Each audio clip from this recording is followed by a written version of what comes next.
Yesu Kristo alisogelea katika ile sehemu. Alipokuwa akisongelea katika ile sehemu, tunapata ya kwamba aliweza kuleta suluhu kwa maisha ya yule kijana. Bwana Yesu asifiwe. And why is it that Jesus bringeth solution to the life of that boy? Because Jesus had faith in the Father and the power that the Father, na ile nguvu ambayo Mungu anaweza akafanya kazi ndani ya maisha yake. Bwana Yesu asifiwe. Now we understand very clearly that where there is faith, God always indwells there. Pale ambapo kuna imani, Mungu anaketi na mahala pale. Because there is people who are believed in the Lord. Hallelujah. Kwa nini Baba Mungu kuweza kutembea na taifa la Israeli? Kwa sababu kulikuwa na mtu ambaye alikuwa na imani, ambaye ni Abrahamu. Bwana Yesu asifiwe. Abrahamu ndiye alifanya ya kwamba Mungu akaweza kuitwa Mungu wa taifa la Israeli. Because Abraham had faith in the Lord. Hallelujah. Kwa sababu Abrahamu alikuwa na imani katika Mungu. Na kwa imani Ibrahimu alichukua hatua ya kutoka katika taifa alilokuwa akiishi, ama alipokuwa akiishi na wazazi wake, akaenda katika taifa ambayo Mungu aliweza kumkusudia aende. Najaribu kusema nini? Ni ya kwamba pale ambapo kuna imani, hakuna jambo ambalo haliwezekani. All is able where there is faith. Hakuna kitu ambacho kinaweza kikamshinda Mungu kwa wale ambao wako na imani. Everything is possible to them that have faith in the Lord. Without faith, there is no place whereby anything can be possible. Hallelujah. Praise the Lord. Mpendwa, if you want the possibility of God to work into your life, you must have faith in the Lord. You took a big step by believing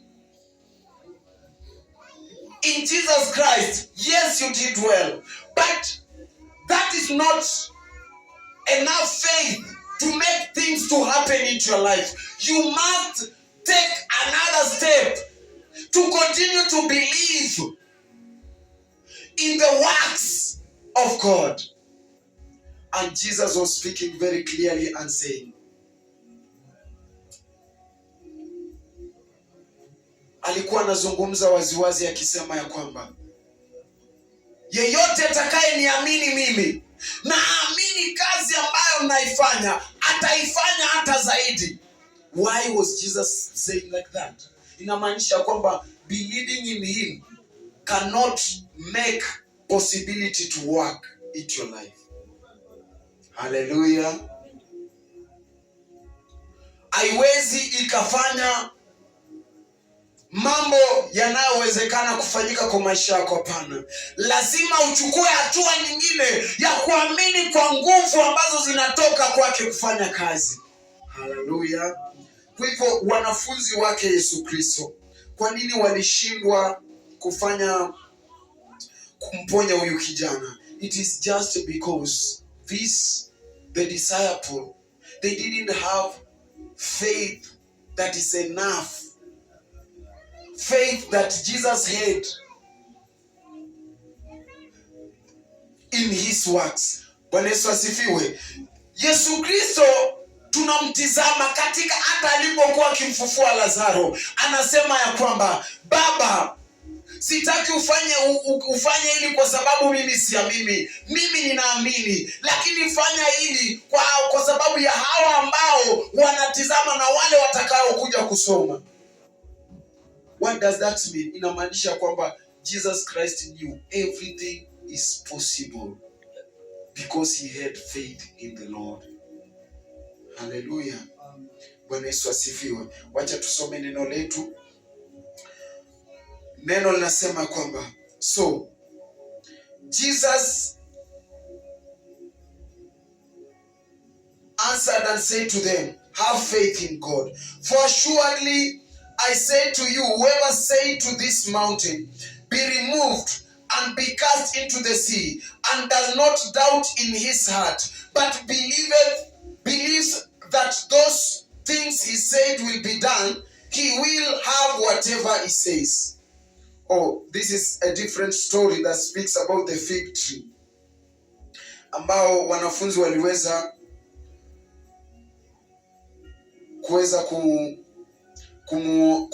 kumzungumzia kuhusiana na ule mti wenye matunda. Lakini pia katika ile story ya yule kijana ambayo wanafunzi waliweza, natumai iko katika Mathayo, wanafunzi waliweza kushindwa kumponya yule kijana. Pia it is the same, it applies the same faith. But Marko inazungumzia kuhusiana na ile story ya ule mti ambao ulikosa kutoa matunda na Yesu Kristo akaweza kuzungumza jambo na ule mti ukaweza kunyauka. Kwa hivyo Peter alikuwa anazungumza katika 21, anasema, and Peter remembering said to him, Rabbi, look, the fig tree which you cast has withered away. So Jesus answered and said to them, have faith in God. For assuredly I say to you, whoever says to this mountain, be removed and be cast into the sea, and does not doubt in his heart, but believeth that those things he says will be done, he will have whatever he says. Hallelujah. So neno inasema kwamba tuwe na imani katika Mungu, na pia inasema kwamba nawahakikishia. Wacha nisome katika Kiswahili. Yesu akajibu akamwambia, mwamini Mungu.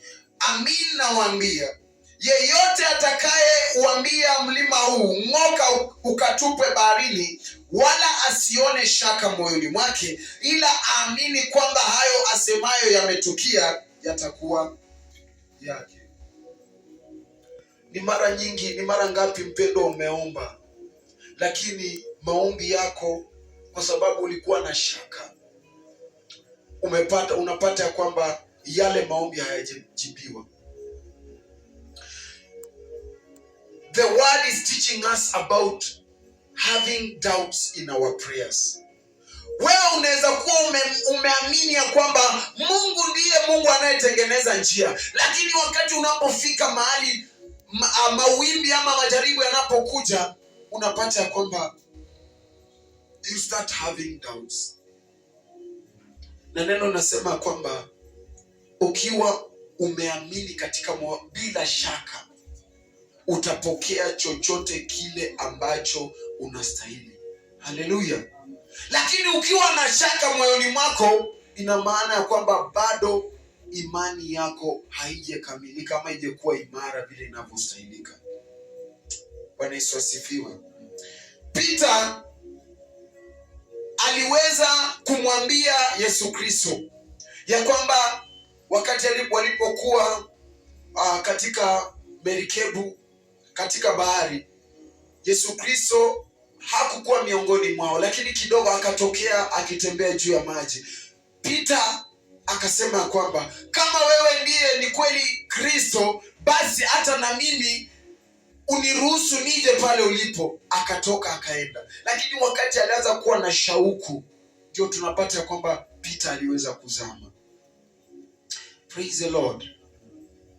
Some of us, we have faith that can move big mountains. Kwa sababu ya shauku, maombi yetu yamekuwa ni kama kuna kizuizi mbele, lakini kizuizi ni shaka ambao tulio nayo. The doubt that we have in our prayers. Leo hii nikimwambia Baba, ninaomba ya kwamba Baba yangu ukatende hili kwangu, inapasiwa niendelee kumtumainia na kuamini katika moyo wangu ya kwamba atatenda. Unaweza kuwa unaomba mbele ya watu ukisema kwamba najua Mungu ni mkubwa, anatengenezea watu njia, lakini wakati ambapo mtu anaingia katika moyo wako, unapata kwamba huo moyo wako hauko karibu na yale maombi. Kuna shaka kubwa sana. Hallelujah. Now our faith in God.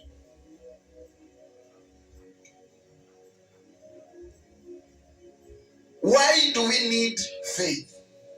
Why do we need faith? Kwa nini tunahitaji kukua na imani? To access the kingdom of God. To have access in the kingdom of God. Hallelujah. Tunahitaji imani ili tukapate njia ya kufika ama kuingia katika ufalme wa Mungu. Kumbuka ya kwamba imani ni kama vile ambavyo unavyotaka kwenda tuseme Mombasa ama sehemu nyingine nje ama kwenda kule nyumbani, utahitaji upande gari. Haleluya. Hiyo imani inaonekana kama gari ama kama chombo ambacho kinatuelekeza, kwa sababu hata ukitembea ndio unaweza ukafika, lakini utachukua muda sana kwenda kufika kule. It is because of lacking of faith that the children of Israel dwelt in the desert for 40 years. Bwana Yesu asifiwe. Ni kwa sababu ya kutokuwa na imani ndio ilifanya kwamba wana wa Israeli wakakaa katika jangwa kwa miaka mingi, mahali ambapo wangeenda tu mara moja. Delay huwa inakuja wakati ambapo imani yako haijakuwa imara katika Bwana. The reason as to why these men they were indwelling in the wilderness is because of the faith, the little faith that they had. Bwana Yesu asifiwe. Praise the Lord. Ni vipi? Kwa sababu in everything Mungu ameweza kuhakikishia kwamba atawaongoza kutoka Misri mpaka katika nchi ya ahadi, lakini kila wakati walikuwa wakikosa kitu, walikuwa wanamrejelea Musa, wanamwambia Musa, kwa nini utufanyie hivi na watoto wetu? Kwa nini ufanye hili? It is because of their little faith that they had in God. Hallelujah. Leo hii maombi yako mengi kunakuwa na vizuizi kwa sababu ya kwamba hujafanya vipi? Imani yako haijakuwa imara katika Mungu.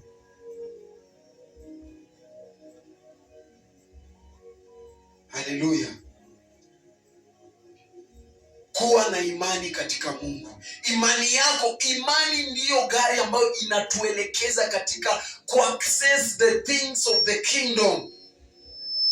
Haleluya. Wewe ndiposa ukaweze, labda tuseme kwa mfano, ukaweze kukutana na kiongozi ama rais wa nchi hii, lazima ukawe na the access. Hiyo access ndio itafanya ukaweze kukutana na yeye, ama appointment. Hakuna vile utaweza kuaccess. Hata usipokuwa na, hakuna vile Mungu hauwezi ukajua kwamba Mungu anaishi. Hata the other thing is, hao wanasayansi ambao wanasema kwamba dunia ilikuwa hivi ikakuwa vile, it's because they don't have faith. They have little faith in God. Hawaamini Mungu na imani katika ile imani ambayo ni imara katika Mungu. Why? Because the time of Adam, there were not supposed to be faith, because these men were indwelling in the presence of God. wakati Adamu alikuwa hajekosea. That is kule juu mbinguni hakuhitaji imani, because they are living in the reality of God.